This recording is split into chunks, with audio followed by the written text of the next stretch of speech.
Hi, welcome to another exciting episode of the Andre the Beast Creighton Show. Today we're going to talk about a word that seems to be surfacing all over the internet, and that word was discovered by our next guest. Welcome to the show, all the way from Canada, by way of Zoom, Esther B. Welcome to the show, Esther. What's going on? Thank you so much for having me. Yes, that word is in fact ageism. And you discovered that word yourself, but we're not going to get into how you discovered it right yet. Let's go right into it. Tell a little bit about who you are, Esther.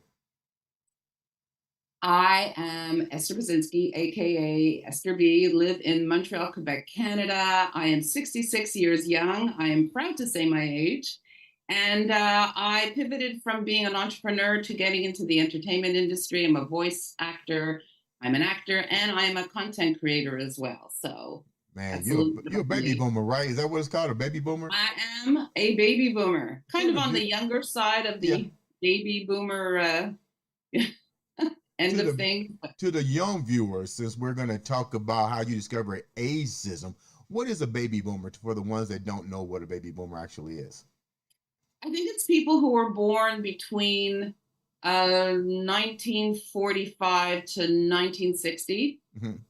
So it's that demographic, and they're called baby boomers because it was mostly after World War II. There was a great boom of infants being born, Yeah, and they called that demographic baby boomers. So here we are. We're still alive and well. There's a lot of us out there. we talked for quite a quite a little bit of time before the show, and your life is just like everybody's life, truly filled with impactful stories. Let's go down your childhood. Let's talk about you and your childhood before we get into the more impactful moment of your childhood about discovering what your mom and dad went through. Tell the viewers about what your childhood was like in Canada. Well, I was one of two siblings. My parents were Holocaust survivors. They came to Canada in their early 20s, and they immigrated from my mother from Belarus, my father from Poland, and they actually met here at the night school in Montreal.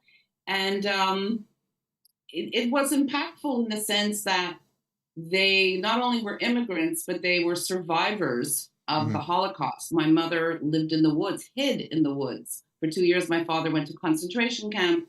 So I came from a family or parents who were essentially survivors. And my childhood was, I guess, a normal childhood, but there was that sort of cloud, I would have to say, of the Hmm. fact that they were survivors, that they experienced the Holocaust, and it was sort of always there. It was always felt in the household, How one was way it? or another. How was it felt in the house?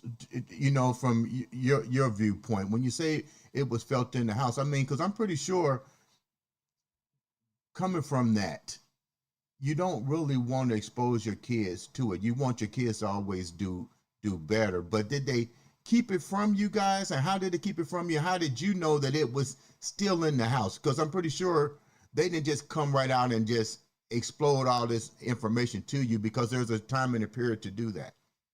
Yeah, they did not. It was more like nuanced little things being said. It was just a feeling. They did not tell my brother and I a lot about their experiences, just sort of generalizations. Right. In fact, my own children found out more. But yes, there, from that, we did learn just through osmosis about resilience, about surviving, about strength.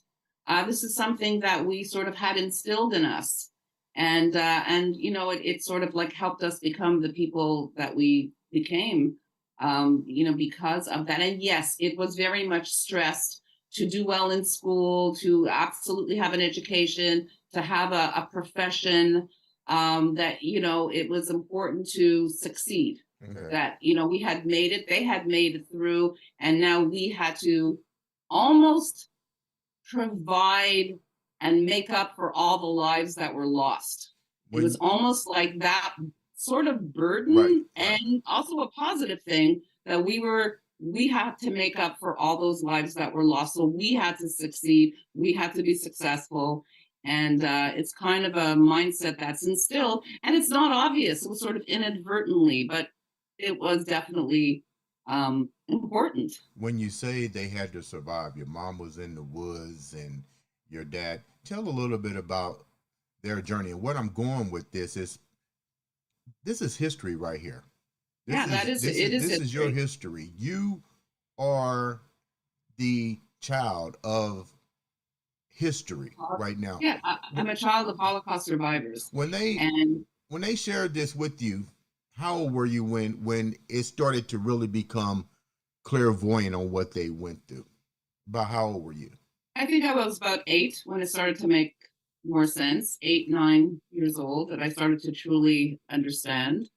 Um, Take me through your it's dad. Take me through. Let's go through each one of them. Go through your dad's story.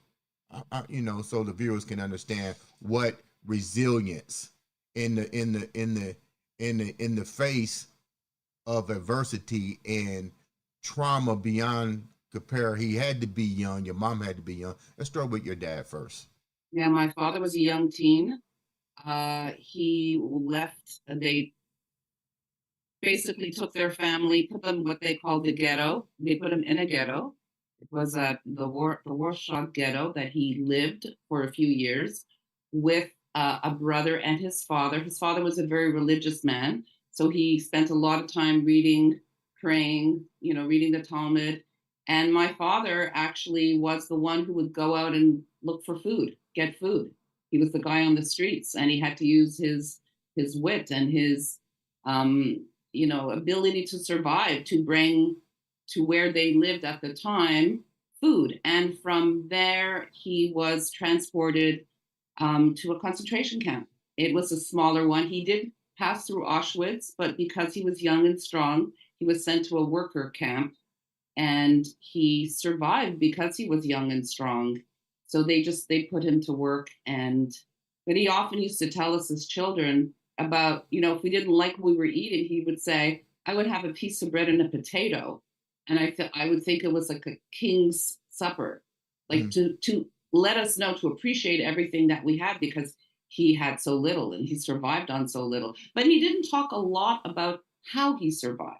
Right. It was just he made it through because he was young and strong. But I don't know the details, unfortunately. Did he tell you when the moment set in for him to actually start the pilgrimage to freedom?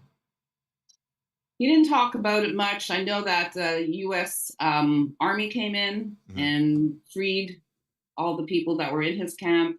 I know that he was then sent to, I wouldn't call it a detention camp, but another sort of camp for refugees before he came to Canada, because he had relatives here. So they had to sponsor him.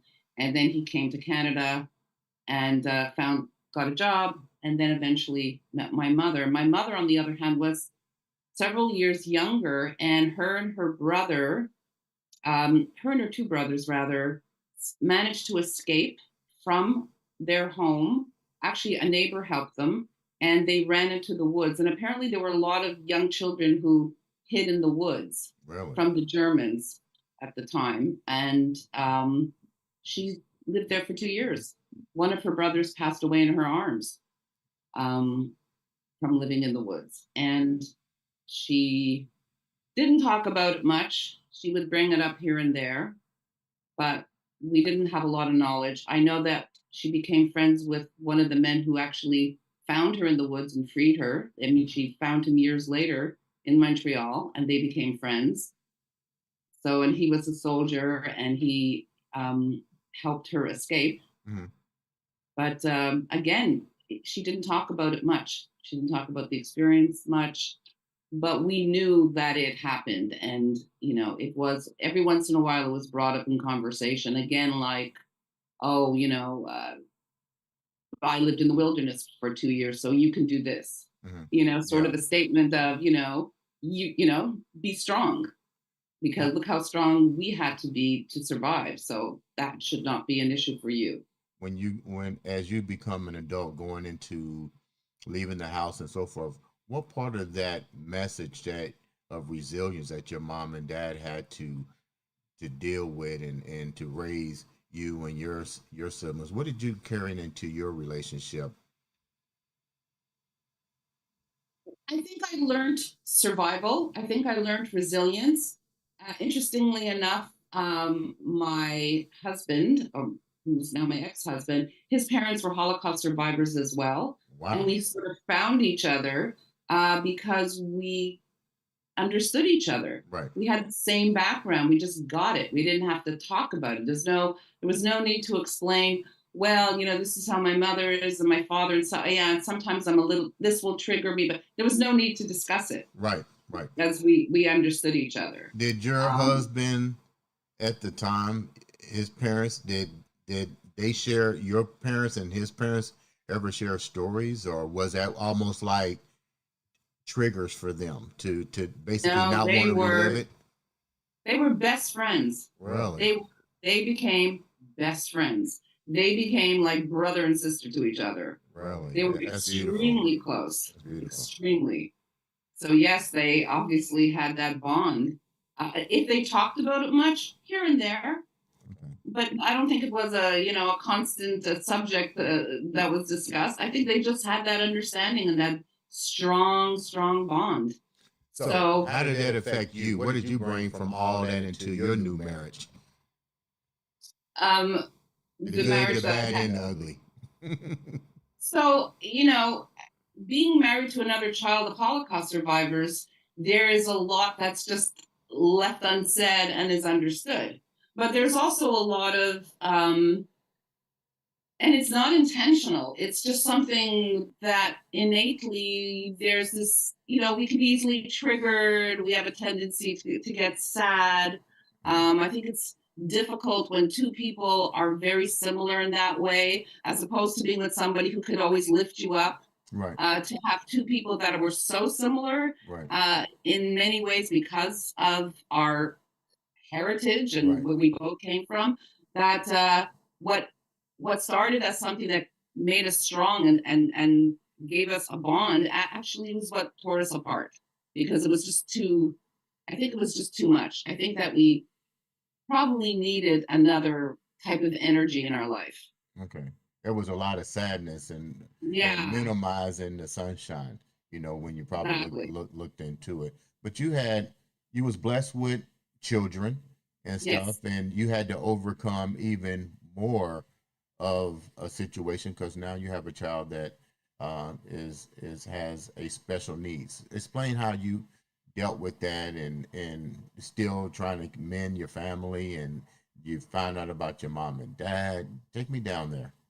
So my son is on the spectrum of autism, and he's considered high functioning. He's now a singer songwriter. But when we first discovered of his differences, it was, I'm not going to lie, it was devastating at first. And I literally stayed in bed for 3 days and mourned, got over that, and decided that I was going to do everything in my power to make him, more, I guess, neurotypical, Right. and started, um, you know, and I have to say that my ex husband was wonderful with him as well, and actually also helped sort of start the ball rolling with getting him the right therapy. And we would have people come into the house every day Hmm. to work with him, to make sure that he would get eye contact, to get him to talk, to we and this I have my father to thank, who actually alerted me to this new program. They saw in the newspaper, and we contacted the researchers and got him to be part of the beta programming that helped with his language skills. And so my mission Right. was to get him, to be able to be independent and thrive. And so, where does that come from? I believe it's partially to do with my upbringing and being a descendant of survivors, that was instilled in me, so that I was going to make sure that I could do everything in my power to sort of, to get him to be the best that he could be. And when he was younger, he was almost like the poster child, because he had improved so significantly. And now he's He's a wonderful musician and songwriter. He's just That's great. that's awesome. We was Yeah. You were sharing with me your passion to not repeat history, learn from history, and you share with me a little bit of what's going on in the world and a little bit of how the situation with the war has affected you a little bit. Go down that a little bit so the viewers can understand. Just and the reason why I say this to the viewers is that when me and you was talking, history repeats itself when we don't address history and when we don't do things about it. And the first thing we need to not to understand is we have to address these issues head on or how it's making us feel. And by the fact that you live with a family that really went through this, it Yeah, has to be touching you on what's going on in the world today. Give me your feelings on that a little bit. absolutely. When, I woke up October 7th, looked on my phone, Israel declares war. I thought I was seeing things. And the more I learned, the more I found out what was going on. And in fact, to sum it up, on October 7th, there had not seen as many Jews killed since the Holocaust. There was over 1,000. I think now it's up to 1,300. I could be wrong, but that enormity of one, group of people to be slaughtered for the sole reason of the fact because they were Jews, that it was unbelievable to me. We were taught with the slogan "and never again" that it happened. People didn't believe it was happening, but it happened, and that it will never happen again. And then I wake up October 7th to it happening again. How is that possible? Mm-hmm. How is this happening? So I'm taking away all political. The bottom line, it was about being Jewish. And that's what my parents went through, and nobody believed it was going to happen. Mm-hmm. Even they didn't believe it. They go into the cattle cars and think they were going to a camp where everything would be fine and dandy, not knowing that they would be incinerated or that their mothers and all their siblings. It's just that mindset. Like, oh my God, how could this be happening again? So yes, it triggered me big time, and I spoke out about it, and then I decided to hold back. My children begged me, stop talking about it, mom, because you have a large following on social media. You don't People feel different ways about things. So I stopped for my children because they feared for me, I guess. Mm-hmm. And in fact, it started happening in my city. It was Friday the 13th, October 13th, and we were told to be on alert that if you were Jewish, to be careful. Don't go to synagogue. Don't have anything overt showing who you are. I mean, what are we? We're in 1940 in Right, Poland? right. What is going on? So, yes, I did share that with you, that was very triggering.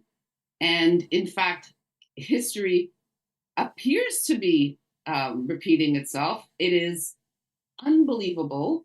And yes, it's quite a shock. I And appreciate you really voicing your opinion. It was um, very motivating. People need to understand we have the right to speak our voice and not be judged by how we feel. If our feelings does not cause hatred amongst each other, then feel free to speak your mind because we have to learn how everybody feels.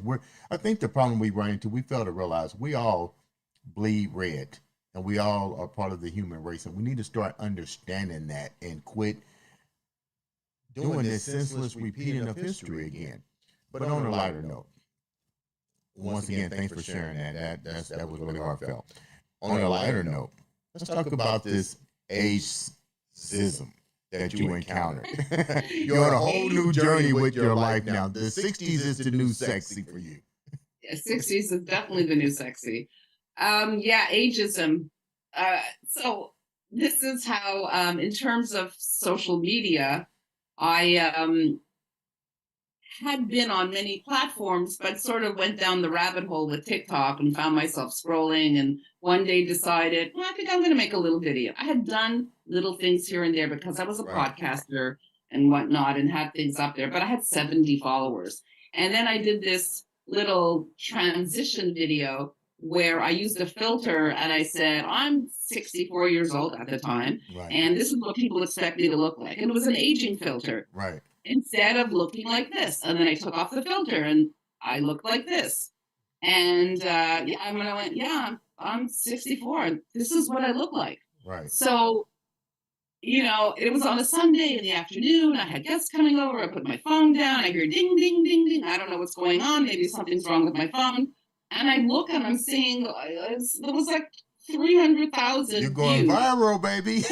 I was going viral for being old. I was going viral because I Yeah. was showing people that, hey, we don't all, don't judge just because of a number. It's Right. ridiculous. So, from there I started my journey of talking about age in a positive light. I talk about positive aging and aging well and aging gracefully and, just and When you was going viral, what was the age bracket of the people that was literally listening to your message? it was mostly over 50. Really? And it started on TikTok, and it has a huge community over 50 that people don't realize. Mhm. So I was like starting this trend of, I wouldn't say starting it, but certainly realized that there was a lot of, I guess they're passive users of TikTok. They don't really create themselves, but they certainly view others. Yeah. And there was a huge community, and a lot of people started talking about, oh, I feel the same way, and da da da, and oh, I'm so glad you're saying that because that's how I feel. Or, I lost What my were some wife. of the things you were saying that people were relating to? I think some of it was about the fact that, that I do things scared and I'm doing things that I've always wanted to do. And I've just decided I'm just going to go for it. But it's, and I'm realizing that, oh my God, it really is never too late. And that we have all this wisdom and how wonderful it is to know all that we know, but still have all this energy, Mhm. because 66 is the new 46 from Right. 30, 40 years ago. We're healthier, we're more vibrant, we still have a lot that we want to do. And I think that's the mindset of baby boomers, So tell the people is that basically get out of your comfort zone. Don't be afraid. yeah, Be resilient.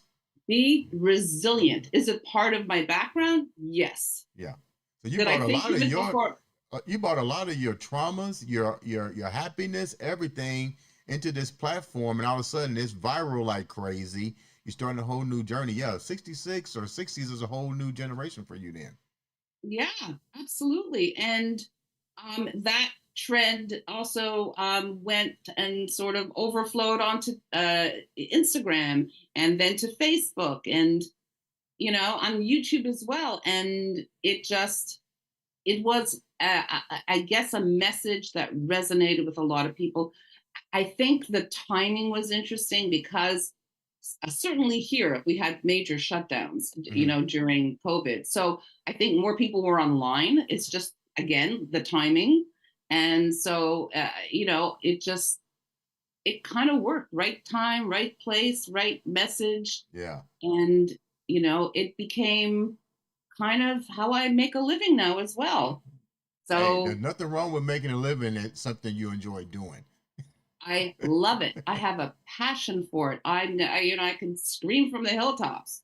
Never So too late. Age is not my cage. So there's before we wrap up, take the journey down the acting. You're an actor, actress, the whole 9 yards. Tell how did that evolve and how's that it, going?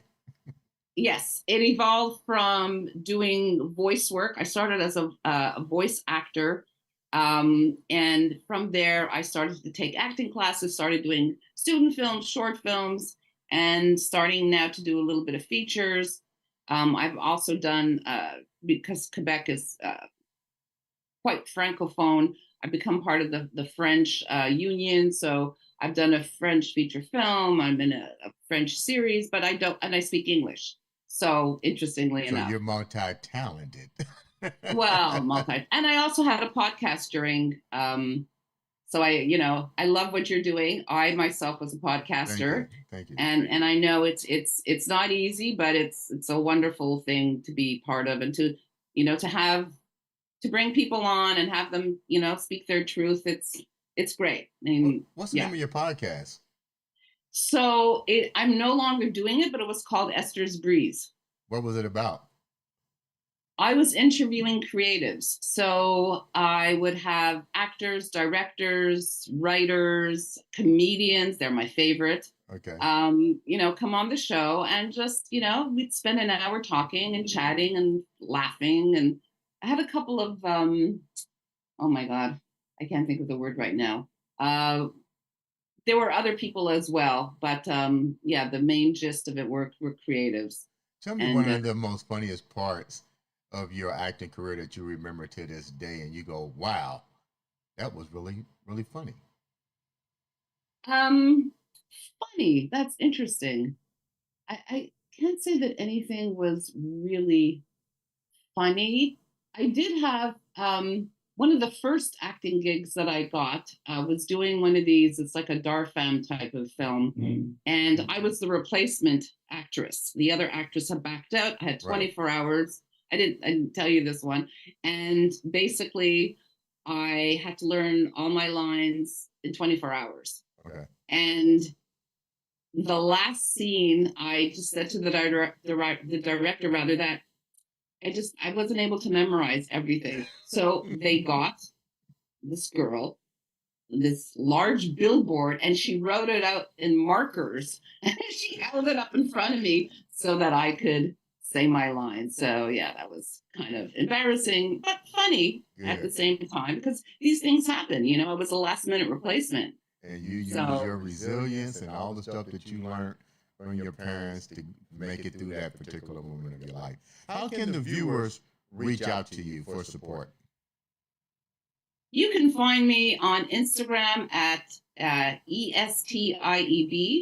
You can find me on TikTok at Esther Brzezinski, ESTHERBRZEZINSKI. Same name for Facebook.